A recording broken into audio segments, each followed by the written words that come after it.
are standing here in a nice, quiet, safe spot, so I think I'd like to take a minute here at the beginning of the video and change the appearance of the dialogue window up top.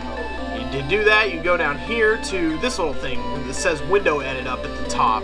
And you can change the border around the window, you can change the background inside the window, and you can change the color of the background inside the window.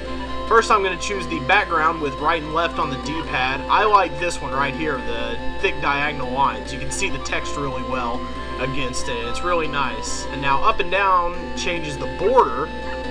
I like this one right here. It's got a nice little Middle-earth type look to it, and it looks really nice in general, and I'm going to go with it. And now over to the right, you've got your red, your green, and your blue.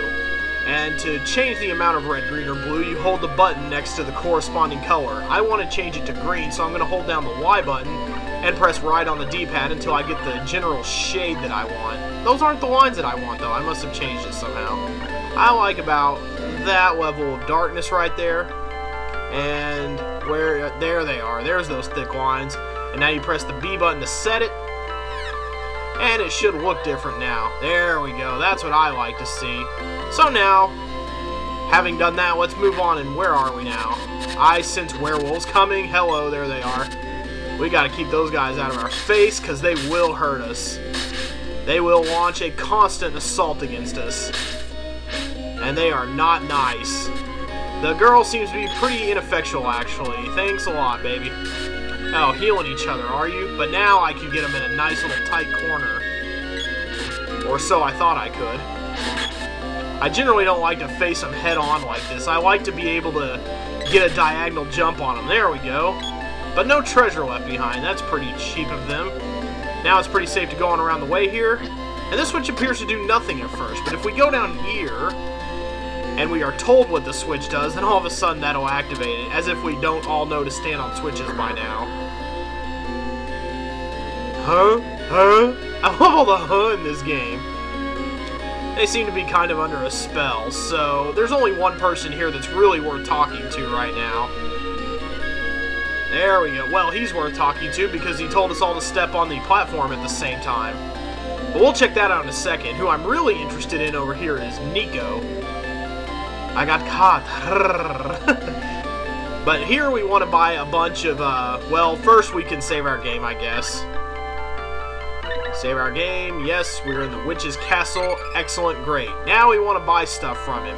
Nico has all the best healing stuff in the game. He has chocolate, and he even has royal jam and cups of wishes and beyond. So we want to stock up entirely. Can't carry any more candy, but at 20 bucks per piece of candy, it's kind of a rip-off. But this is going to help us in the battle ahead against Spiky Tiger, should things ever get too terribly out of hand. Royal Jam will restore all your life, all your hit points. It restores 999, but that's pretty much all of it. We don't need Fairy Walnuts right now because we don't have magic yet, but we do need Cups of Wishes. 1, 2, 3... Oh, thank God I had enough money for all this crap. See, he really breaks the bank, Nico does, but, this stuff is all going to come in handy against Spiky Tiger should things get too terribly out of hand. So now, knowing that all three of us need to stand on the switch, we can come back upstairs. And I don't think we're going to mess with the werewolves twice. And the I Spies can't make any Chobbin Hoods right now because you can only have 3 enemies on the screen maximum. I don't know if I've said that yet, but only 3 sprites can be on the screen at a time. So the werewolves were preventing the I Spy from making more Chobbin Hoods. So here we go. Once again, more I Spies. You want to be careful not to just walk up into them and get moogled. Physical contact will do that. So let's go on over this way. Chobbin Hoods, nice. Running away, not so nice. I can't believe I stood there and took that. Wow, that is pretty weak sauce, guy. You need to get your act together, Jess. There we go. That's more like it. Death and destruction, that's my thing. And I think we want to go up through this middle door. The others are kind of a waste of time, if I recall. Although, as you can see, that's clearly not going to stop me from going through them. So I'm just going to go through the middle one and not bother with the others. Nice, that got out of the way. Quick and easy that time. So up through the middle we go. And a switch should lie around the corner. That's what I get for not looking. So I'm just going to run around Moogle for a second. Panic, panic. Anyway, enough fooling around and getting Moogled.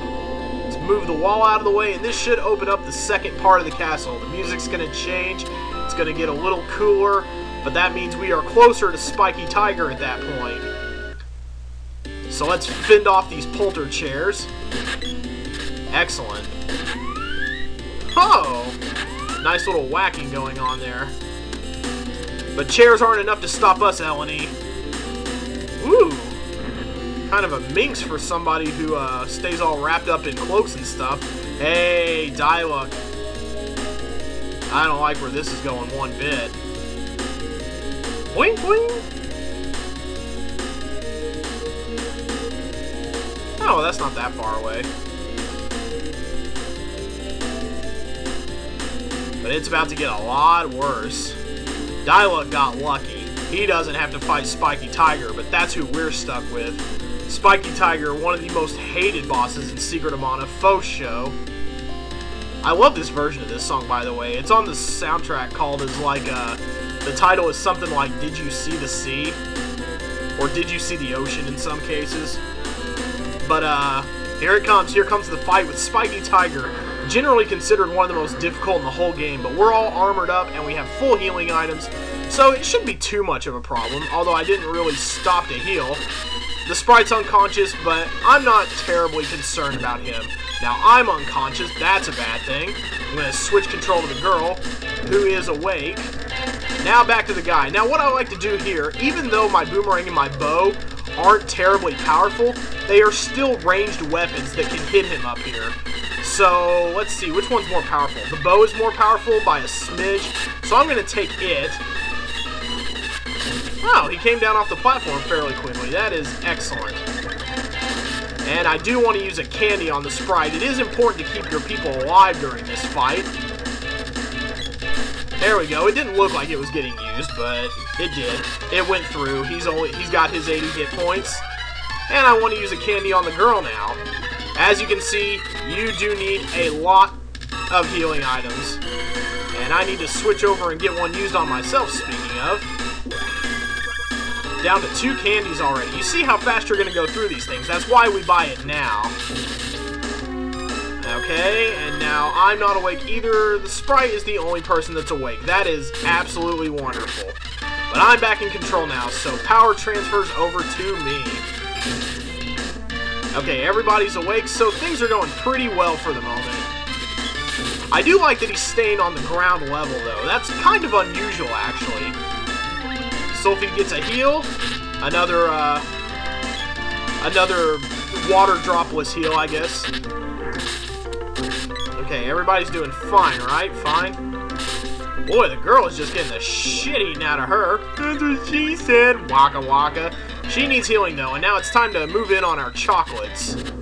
Okay, so he's up on the pillars now. Time to switch back to the bow. I'm gonna laugh if the bow ends up being what brings him down here. Not likely, but, you never know. Of course, I'm the one that gets fire breath, so that is actually one of the times when medical herb comes in pretty handy. So, back to that. Okay. Girl's on fire, nobody really cares. Whatever. She can take it. It's just like poison damage. And Sophie... There he goes! Down with the bow, I guess. That's not gonna put my levels up or anything, but still, pretty hilarious, actually. And now we're gonna get a really, really good weapon. In fact, that's the weapon I'm gonna end up giving Sophie the sprite here. We're gonna get the whip out of this fight. Which doesn't seem like it'd be a very powerful weapon, but it does kind of get a leg up on upgrades later on, and it'll be at a higher level before most of the other items are. It kind of gets a real jump on the process. So now we go down, we touch these checker tiles, and Eleni comes back to her senses. She's going to be a good witch for the rest of her life. She swears to it. And she's going to give us the treasures that she has lying around. I don't know, if being bad makes you hot, then I'd have probably stayed bad, to be honest. There we go. Well, that's nice. Yeah, you told us that already when you were in evil form. You can take what's in the treasure chests. She don't need it anymore. And we will get to all the magic using later. But I don't have any more magical power labs. So let's just rob her, burgle her, take what she has. There it is, the whip. And I'm immediately going to equip that to the sprite. Let's see, where is his stuff? There it is. And he gets the whip, and he's going to level up with it. He's going to hang on to the whip permanently. I'm going to kind of streamline my process here. And we get a little money.